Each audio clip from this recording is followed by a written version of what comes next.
So it looks like we're getting a new wave of DC Direct Superpowers action figures, but are any of these Superpowers action figures any good, soulmates, or are they ones that we should just skip? Be sure you stick around until the end, guys, because we're going to talk about what characters we'd like to see as Superpowers action figures next. The first action figure we're going to look at this wave, guys, is Tim Drake's Robin, which is getting a repaint here with some slightly duller colors and also gold, but also he has a black cape instead of a yellow one this time. It's essentially the same action figure that we've already seen previously released, so there's not too much to say about it, although I do wish that they would figure out how to sandwich two pieces of fabric together so that he has a yellow inside of his cape and a black outside. Kenner could figure this out. I don't know why McFarlane Toys can. Otherwise, I still don't like this action figure all that well because it looks weird to me. He doesn't look right. The sculpt just doesn't seem like it's very well done on Robin. Maybe it's because of the huge gap between his legs. Maybe it's because the head sculpt doesn't look right. It's probably a combination of all the above there. The next action figure we're going to look at today is Nightwing, and this one is another one that is just a repaint, and it's kind of a low quality repaint, I think, because it doesn't feature anything new on him, especially considering that Nightwing's costume around this time period was particularly elaborate. So some relief elements definitely would have been welcome on here to note all the differences in his costume. Instead, it's just a straight repaint, and at $10 it's not an especially bad deal, but also it's just a little bit lackluster compared to what would have been possible otherwise. The next thing we're going to look at is a 3-pack featuring the characters Peacemaker, Judo Master, and Vigilante, presumably packaged together because of their relationship on the show Peacemaker. This one I actually like because the sculpts on these are really good for something that features obscure characters like this. I'm particularly enamored with Peacemaker and Judo Master. Vigilante is a little bit more generic, but still, he doesn't look bad. And with those other two action figures, I find this pack really appealing. It's unfortunate that we're not getting any accessories with them though, and especially in the case of Peacemaker, because he could really use something. But otherwise, I like these characters, and I think they're worth checking out. The next action figure we're going to look at is the Flash from Opposites Attract. This one is another repaint, and there's really not that much to say about it other than he's dark red now, and his mask is maybe a little bit different than it was the first time around, and also he doesn't have any pupils. So obviously, if that's something you're into, this is going to be right up your alley, but if you already have the first Superpowers Flash, I really don't think you need this one. Again, it's the same exact release with a few different paint details. The next one we're going to look at, guys, is Reverse Flash, and this one I am particularly excited about. He is a Walmart exclusive.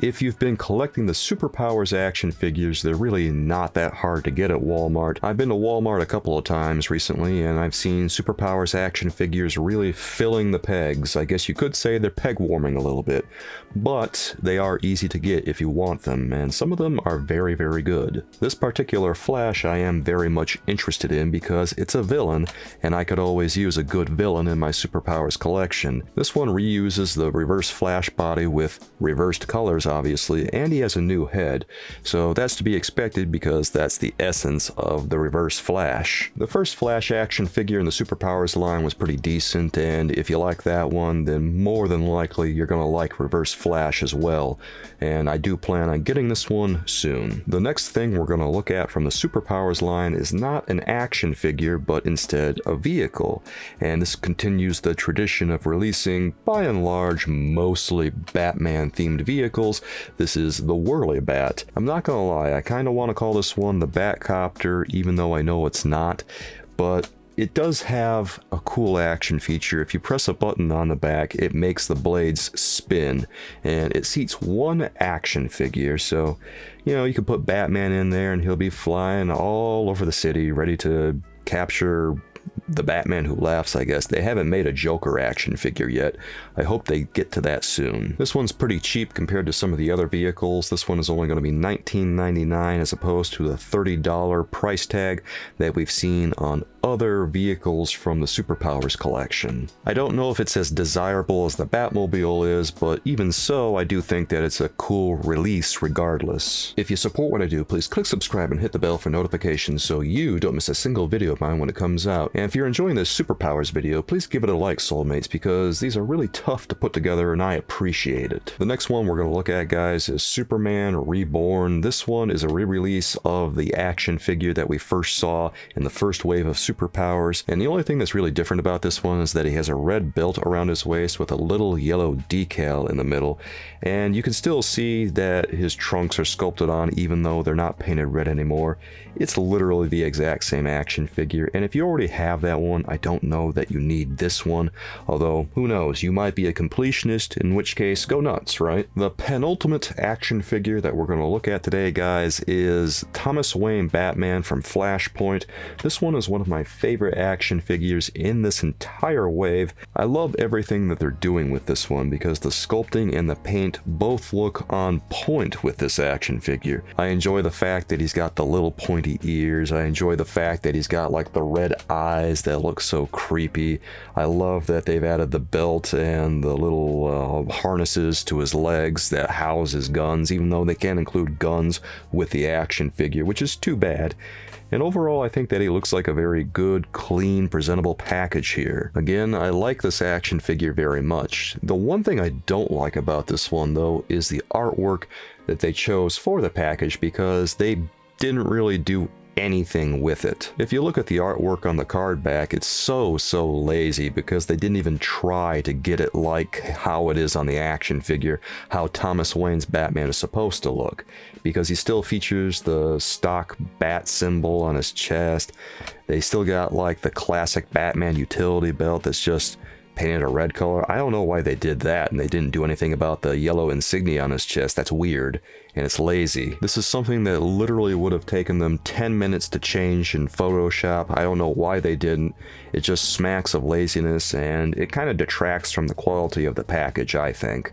Otherwise, I like the action figure, but man, they really could have tried harder on that. The last action figure we're going to look at today, guys, is Black Suit Batman. This is a repaint of Detective Batman from the previous wave of Superpowers action figures.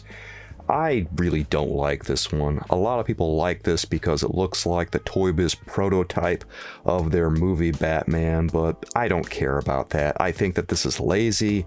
I think that it's a waste of plastic and paint, and I think that it just has no reason to exist. Not to mention, looking at this one draped in black paint, it kind of reveals the deficiencies in the face sculpt.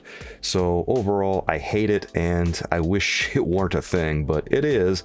And when you look at the art on the card, it looks even lazier because they didn't even try to like do a Michael Keaton-esque Batman or anything like that. All they did was just take the art that was already on there and put a gray tone over it, and I think it looks terrible. Really hate this one, guys. Total trash release, and I can't recommend it at all. Now that we've seen these characters, which Superpowers action figures would we like to see next, soulmates?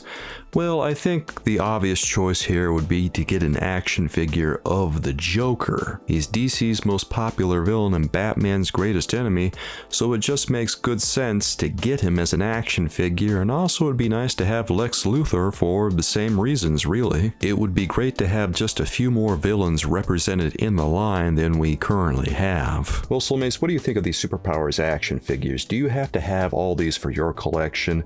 Do you like some but not others, or do you just not like any of them because maybe the quality isn't there? I don't know, guys. Let me know what you think down in the comments, and be sure you let me know what Superpowers characters you'd love to see next. If you'd like to learn more about the new DC Direct Batman the Animated Series Condiment King wave, you can check out that video here, soulmates.